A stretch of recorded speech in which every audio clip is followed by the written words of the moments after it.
Okay, so I just got back from seeing Godzilla times Kong. Yeah, Godzilla times Kong, The New Empire. Let's talk about it. Kong, Godzilla, they can feel it too. Something is coming. Something even they're afraid of.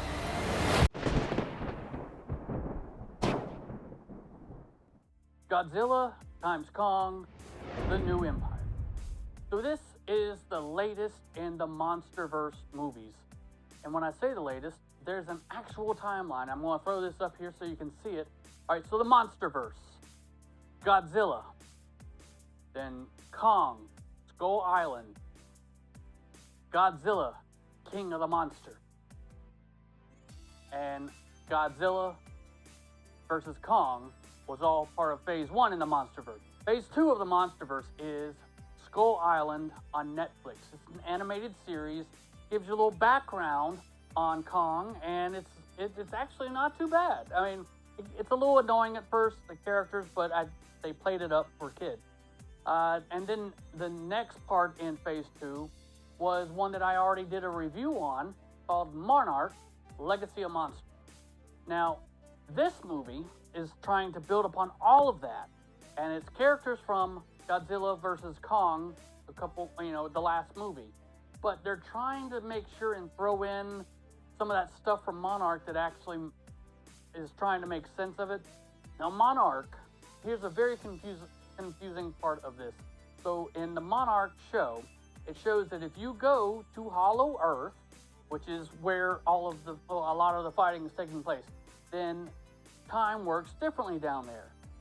But it doesn't do that in the movies. It's a little different, and if you're trying to keep a continuity, you have to keep the continuity. If time moves differently in one, it's got to move differently in the other, but it's totally different. They don't even adhere to their own laws and logic. This movie actually did what most of those movies in the Monsterverse don't do. They let the Titans actually fight, and that's what's happening through most of this.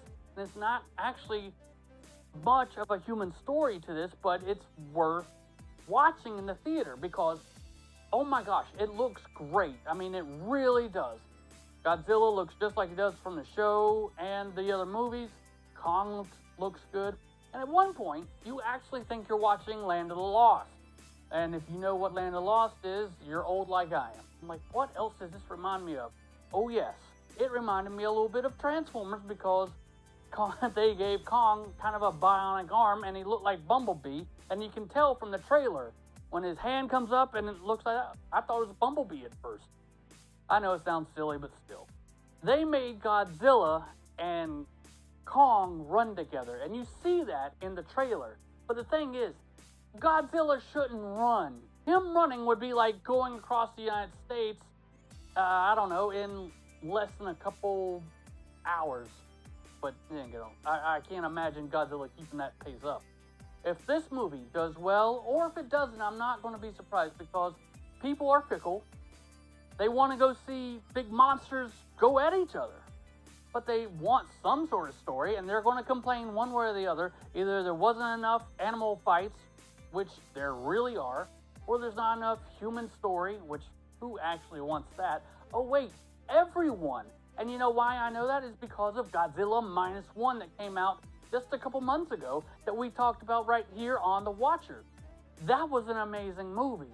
Oh my God, they actually made Godzilla scary and something of nightmares. Because if you think about it, Japan does not think of Godzilla as a hero. Japan thinks of Godzilla as a monster. The United States thinks of Godzilla as a hero.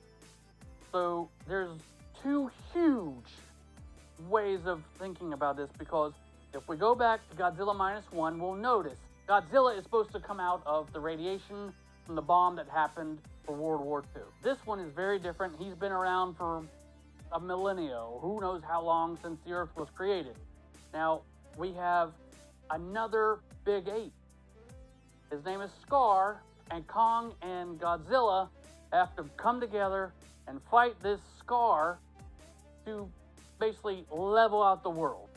And we actually get to see a little Diddy Kong, Mini Kong.